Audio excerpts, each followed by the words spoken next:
Hello, hello, hello! It's Father Aaron, the Dungeon Minister, and welcome to a live stream unboxing of a Kickstarter, the first Kickstarter I have ever participated in.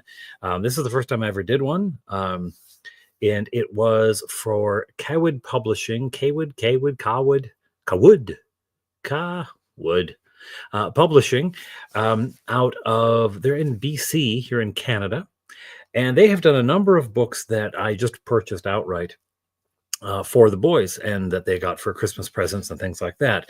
There's Monsters of Feyland, Monsters of the Underworld. Hello, Robert. How are you doing? Monsters of the Dungeon, Monsters of the City. Lots of monster books. And they're, well, the style of Kawwood is really quite good for, I would say, for kids. I actually realized I should... get them up on the screen. That would probably be nice and helpful and fun to look at. That would have been something that someone who thinks ahead would have done. Right here, come on. So anyway, it's a really fun publisher, I found. There they are. And get them up on screen here. The boys liked the books. The style of it is... creepy enough to be cool, but also friendly enough to be, okay for kids. Hello, Michael Dale. Michael of mischievous artistic capacity, or at least the capacity to get AI to do things that I could not have managed. So this is sort of their art style. This is a Kickstarter they have going on right now, Ghosts of Roth. Actually, I think you can pre-order. The Kickstarter for this is over. But they've got their own campaign setting the world of Myr. The Monsters of Feyland one was a lot of fun. The boys liked that. I think they have all of them except Monsters of Feyland 2. Which I actually got as an add-on with this Kickstarter. They're a lot of fun. The art style is I find this cover perfectly encapsulates it. This guy and the kind of creatures, and they're spooky and creepy, but they're also just this side of really truly terrible. They're not quite horrifying. They're actually kind of fun. Hello, Hungar. Good to see you. Good to see you, my friend. I hope you're well. Yeah, the setting material, I didn't go in with the world of Myr. I have to say, I really like their monster books. Again, the kids enjoy them. I found the world of Myr, the map for Myr. Let's see if I can find it here. The map for Myr did not excite me. It looked... it didn't look organic. It didn't look like the continents would actually fit together. That's a very small picture. This just looks like a group of random blobs on a page. And you might be able to say that about the real world globe, but really if you look at our globe, you can see how it works together. Maybe this collapses into that, and maybe that kind of goes up there. Maybe I'm thinking, Pangaea's kind of stuff. I didn't find it particularly exciting as a campaign map, and I know it's just a map. I know there's more than the map.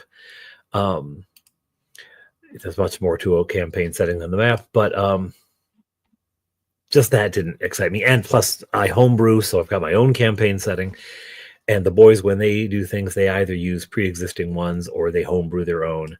So I didn't feel the need for that. But they really do enjoy the monster ones. And there are some unique monsters. And Bob Johnny in particular really likes Monsters of Feyland and has put me through the ringer with a number of these critters that I have had to deal with. And it was the first time I ever ran into Seelie and Unseelie and not quite knowing what all that meant. But there's been some interesting things in there. Anyway, that's neither here nor there. It is a good aesthetic. It is. It really is. It really is. So I decided I would back, when I saw come up, they had an adventure module they were doing, Rise of the Mushroom King. And the art was similarly entertaining and balance of horror and whimsy. And so I decided, yeah, we'll go for it. I've never done a backer before. I've never done a Kickstarter before. Never done any of those. But I thought, why not? We'll give it a try. So I did, and this was a while ago. Kickstarters take a lot longer than I thought they would. Certainly a lot longer than the Kickstarter campaign said it would. I will say this is much later than it actually was supposed to be or said it was going to be. But anyway, I thought, yeah, it's cool. So I'm going to. But anyway, I can remember when I first ordered this thing, when I first backed the Kickstarter, but it arrived today. And I'm not going to waste any time for two reasons. One, because I want to get this open. I want to see it. I've been thinking about it, waiting for it. I'm just going to give it to the boys and they can play the game themselves because it's a module and I don't really do modules. But I do want to see it and get it to them. The other reason I don't want to waste any time is that I have to pick up my wife, and so I have to leave from work, and I have to leave here at about 10:45. So I gotta get cooking. All right. They take over a year sometimes. It's like Christmas stuff you forgot you paid for. It is. I did not forget, however, and because I've got kids and Bob Johnny in particular, because I ordered Feyland 2 as an add-on, he has been asking me, has it come yet? Has it come yet? Has it come yet? So there's no missing that. All right. I'm going to add on to the stage, and I'm going to make myself big. No, I want to make myself small. There we are. Okay.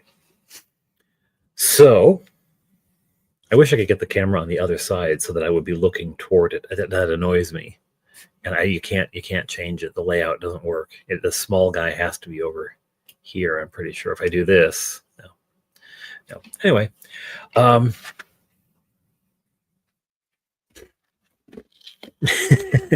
Yeah, I think it's a little under a year, but not much. And the reason I didn't get worried about it is that I've purchased their other things. So and they've done Kickstarters for all of those. So I know that they're a legit thing, that they're around.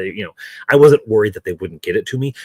I have been worried in the last couple of weeks because it said it shipped on April 2nd, and it just came today, the 14th. But that's because it was coming from the States. I didn't know that.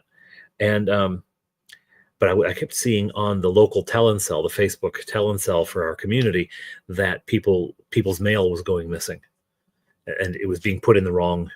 We have these community mailboxes; they don't do door to door anymore, and the mail was being put in the wrong boxes, or it was being stolen from porches and things like that. Well, this came by Purelator.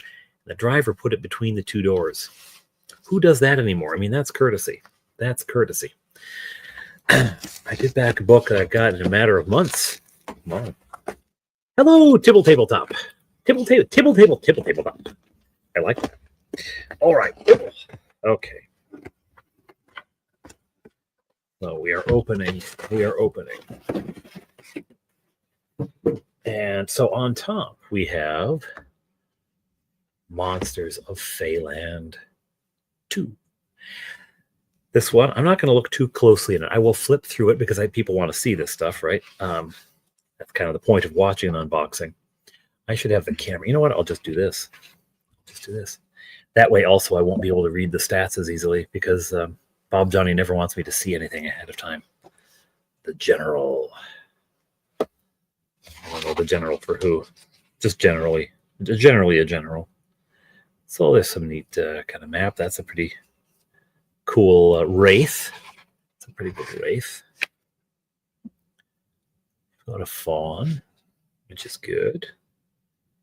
An edge walker. I don't know what that means, but look at him. He's pretty cool. This reminds me of, I read the boys, actually, Touchberry read them himself, but then he liked them so much he asked me to read them, and the other boys wanted to hear them as bedtime stories. I read a bedtime story every night. And I read these books, the Nicholas Flamel books, the Alchemist and things like that. And there was a creature in there that looks a lot like that. The description is a lot like this. So Yeah, there's some pretty cool art. There's some pretty cool art. Wobble Gobble. The names too. I like the names. There you go, a Golden Knight. That's pretty cool. It's just a glimmering.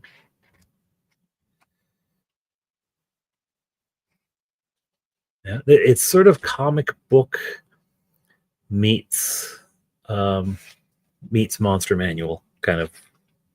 You know, it is pretty comic booky. But again, for kids, right?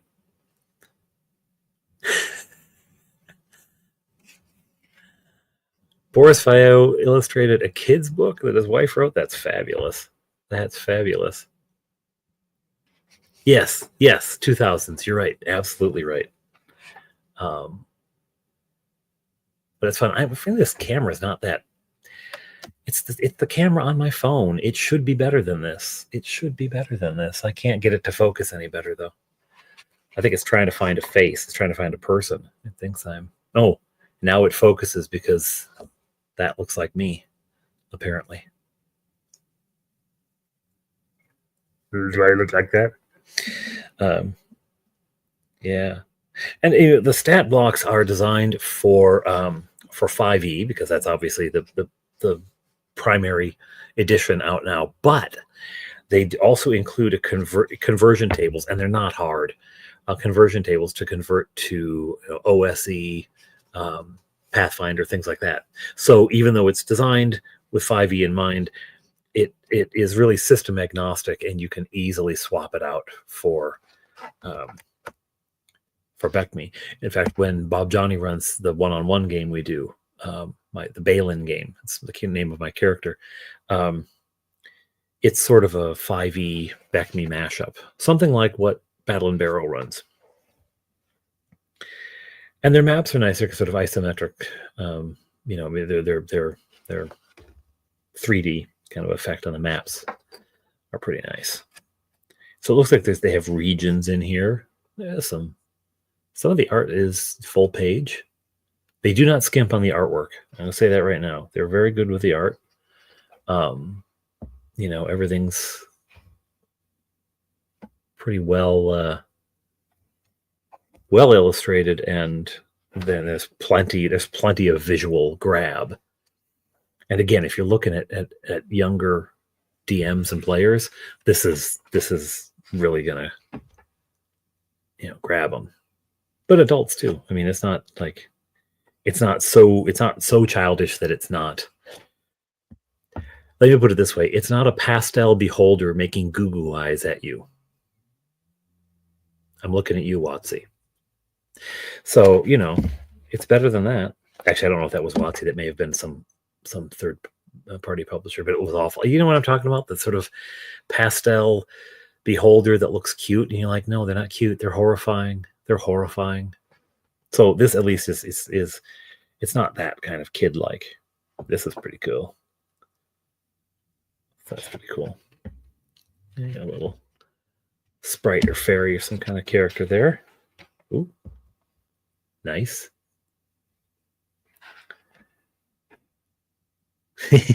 Gormless looking frog knight there. Gormless looking frog knight. So yeah, some pretty cool stuff. Ooh, that's pretty cool. Zoomer. It's a zoomer. Is that what they look like? I thought they looked like kids in their 20s. Toy maker. Oh, that's creepy. See, it has a sort of Lemony Snicket, series of unfortunate events kind of vibe to it in a way.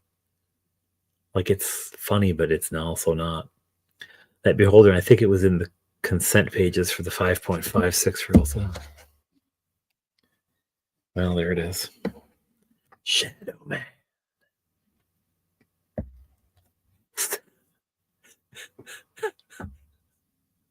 Self-doubt trout. Anyway, I don't want to read too much of this because I do want to be surprised when he springs to. I really like being surprised. So A corrupted hatter.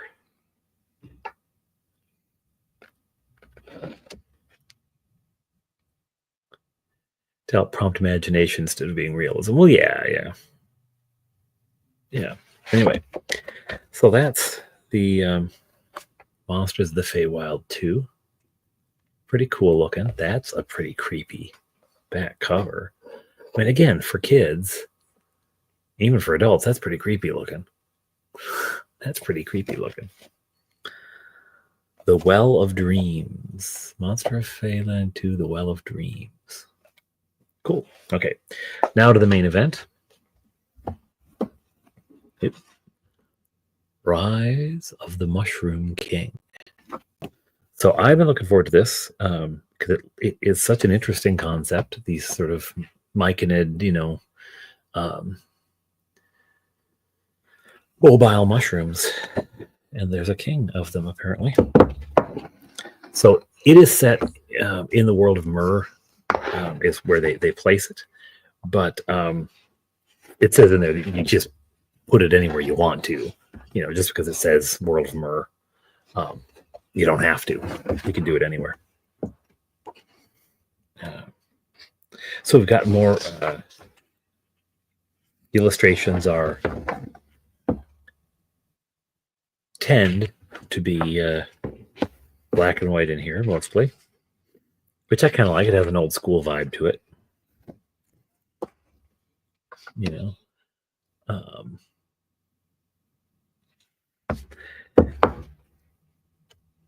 And I'm not going to show too much. But so there's, you got all the stuff that's standard. It's sort of, the creatures are being infected by spores and attacking people on the streets. So the idea is this Mushroom King is releasing spores, and when people breathe them in, they get infected and they go a little crazy and they attack and stuff like that. I think that's the general gist. So it starts out, you get your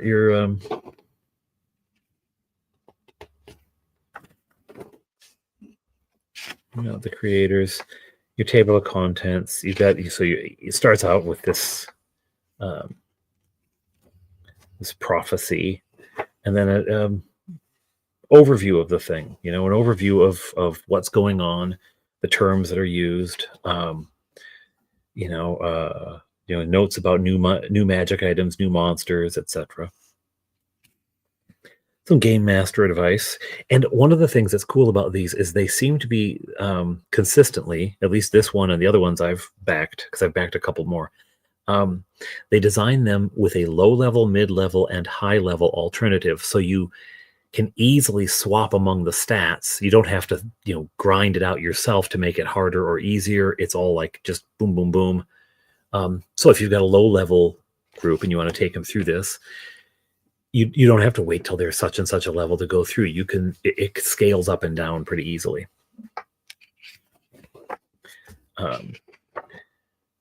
And then it tells about the Mushroom King, about Rogan's Gate, which is the town it's set in, I think, and a table of, I should do it this way, a table of rumors, which is classic, right? Classic module. You got to have the rumor table, right? And then about the city, about the town of Rogan's Gate. And there's a little map here of the marketplace, but there's a bigger map somewhere, I'm sure. And there must be a bigger version of this map, but here you can see it's I can't get it far enough over. There we are. It's like a little marketplace, and then there's all the buildings are labeled. All the buildings are labeled, and so then it goes through what each building is, who's there, who which is cool. That's pretty cool. And it's pretty in depth. I mean, it's going on for a few pages here. With good descriptions, etc. And then there's some catacombs. Eventually, I think you go underneath the city and you discover that the catacombs have been invaded by the mushrooms or something along those lines. Again, I haven't really read it, but there's some other just a couple of good pieces of art. I like that. And the table layout is nice. These numbers on here, it's easy to see the page, but it's got a nice design around it. And it has this look, this printed in look like it's been stained, like you're looking at an old book, which is kind of cool. Another map. The maps are, well, they're a little under half of the page, so they're kind of small. I might like a full page map. And I don't know if there's a spot where they have them in. It doesn't look like they do. That would have been nice, a full page map. But when you buy this, you do get a PDF as well, which you could then enlarge.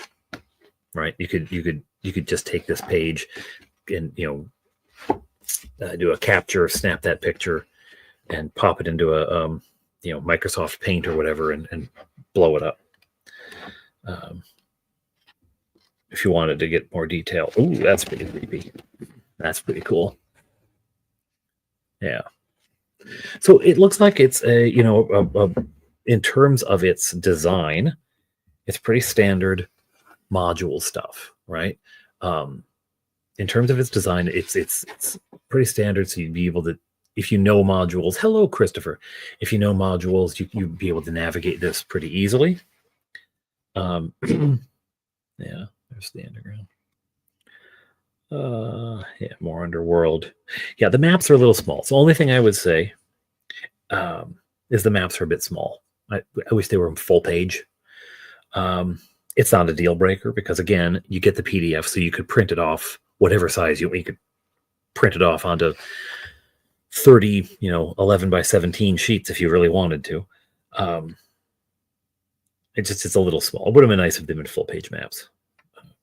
And I don't know if that may have been a stretch goal, full page maps. I can't remember. It was, it was long enough ago that I don't remember. I don't know what's going on there, but it intrigues me. A bridge between two, over a deep, deep cavern or something. Yeah. Ooh.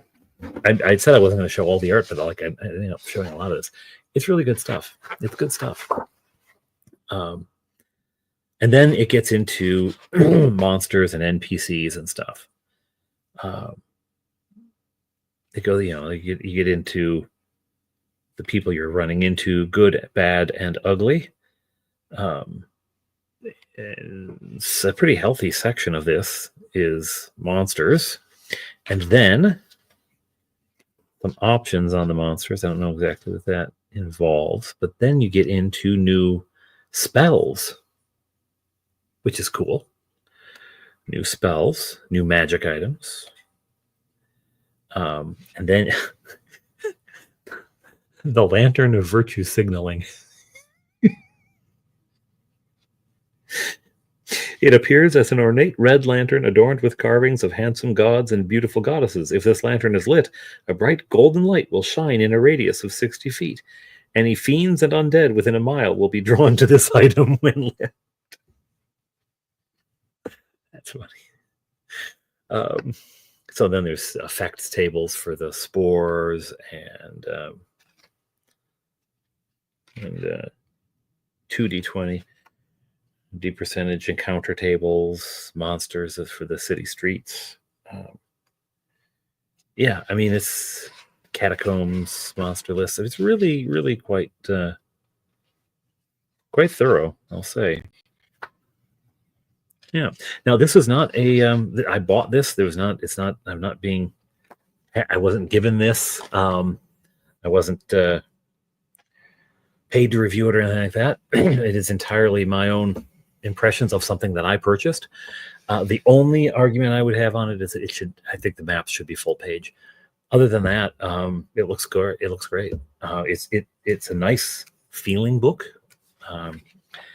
Your glue binding is always going to eventually crack, right? That's always going to eventually crack, and pages will start coming out.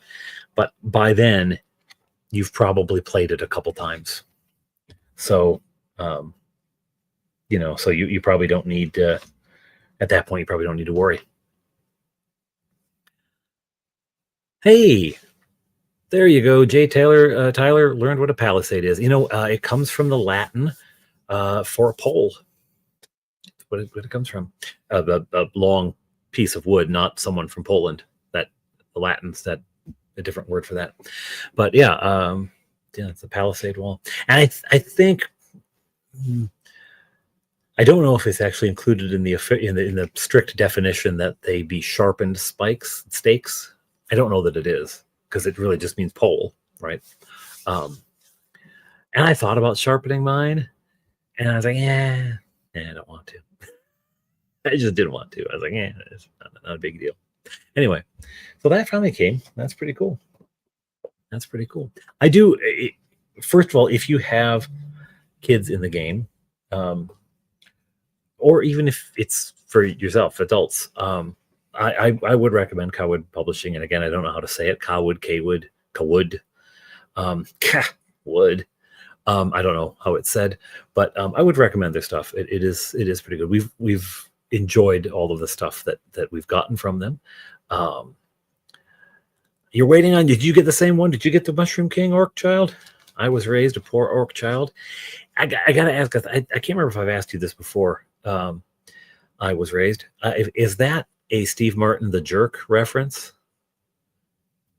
Is that a Steve Martin the Jerk reference? And that will show my age, because I saw that movie when I was too young.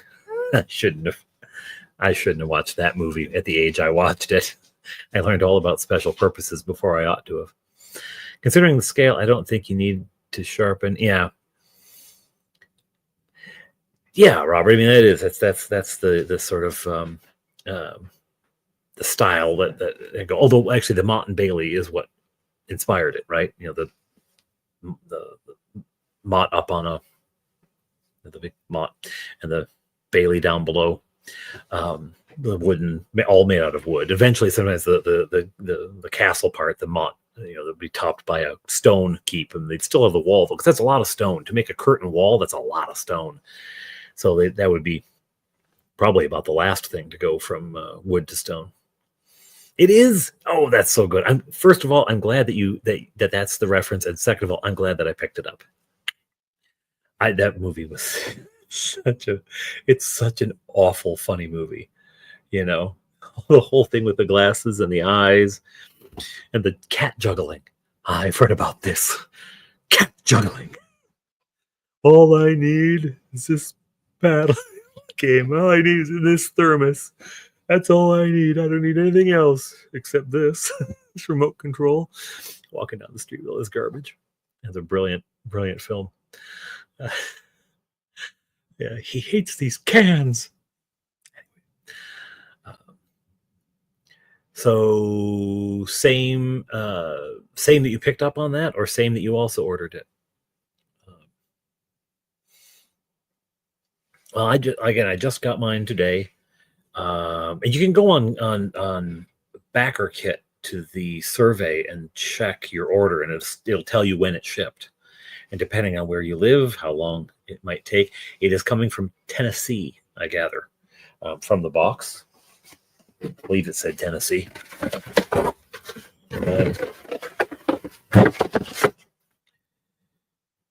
Yeah, Jackson, Tennessee. So I asked the question before. So let me introduce you to my memory. Is that a joke from The Jerk? I'll remember now. I really should. I think most of us, that's the thing. My mother took me to see Conan the Barbarian in the movie theater. Conan was released in what? 81, 82? Like that? I was born in 72. The late 72. So I was probably 9 or 10 when it came out. And she took me to see it in the movie theater. So that the mother's head tumbled down. And the the snake scene. Oh, the witch's hut.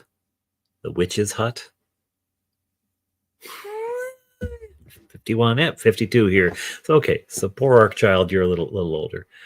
It came out in 82. I thought so. So I would have been, because it came out summer of 82. I'm sure it's a summer movie. I would have been 9.5. Right? Okay, first of all, everyone's saying the ages. I love this because when I go on the stats on YouTube and it tells me who viewed. Now, I understand that women typically do not share, when their demographic information, just because it makes them targets online. So I get that. But nevertheless, my demographics of my viewers, 100% male and 100% in their 50s and early 60s. It's like, it's just me. That's who's watching the videos. Me. Anyway, sexy witching time. Yes, it was. Other than the religious ceremony, does your family have anything you like to do at home for Easter this Sunday? Well, we will. The boys will be hunting for eggs. Tibble Tabletop is one of the youngsters. Yeah, you kids today. Does that make you a millennial or a zoomer, or are you a zillennial or a moomer? Are you in that hinge? Because I remember hearing that the millennials were in their 30s, but I think that was a while ago. And so now I'm wondering if the millennials are now they wouldn't be in their 40s. Maybe it's 30s still. One of the things at church after the Eucharist, after the Mass, where there's going to be an egg hunt there as well. And my 3 boys have been recruited by the Easter Bunny to assist. And so we've been filling eggs, so many plastic eggs. And we've been filling those with chocolate and stickers and little stretchy bunnies and little tiny chick. It's anything to fill the eggs. Got a lot of them. Like about 200 some already. And we're going to have to do a few more. I'm going to put out the call in the parish. Anyone who has plastic eggs, because like the stores don't have them anymore. The local dollar stores have all switched over. They've got their Canada Day stuff out already. That's not till July, but they've already got it out there. Will I get my coffee? Oh, gosh, yes, Jay. Oh, gosh, yes. I'm going to tell you right now. We have on Easter morning, there's a 7:00 sunrise service in the cemetery. The village where our church is, just from the church, if you stand at the back of the church and look up, there's a river and then a bluff, a hill. It's in a glen. It's the river carved it out. And at the top there is a cemetery. And at 7:00 in the morning, there's a sunrise service there. So I'll be there at 7:00. Then I'll be down for the 8:30 Eucharist. And I will, after that, I'll have a pot of coffee on. I will pour myself a travel mug of coffee, and I will drink it as I go home to get my family to join me for church. No one eat boys pantyhose and eggs anymore. You could put a whole chocolate bar on one of those. They keep moving the generation title goalpost. I was once Gen X. Now they try to convince me I was an Xennial. Yeah, they do. It's all fuzzy. I've also noticed the generations are coming faster than they used to. Like, you had the greatest generation, the silent generation, kind of, the boomers, right? And then the Gen X, and then millennials seem to come along pretty quick. And then it was right into the next one. It's like once they because they really didn't talk about generations that much until the baby boom and after the baby boom.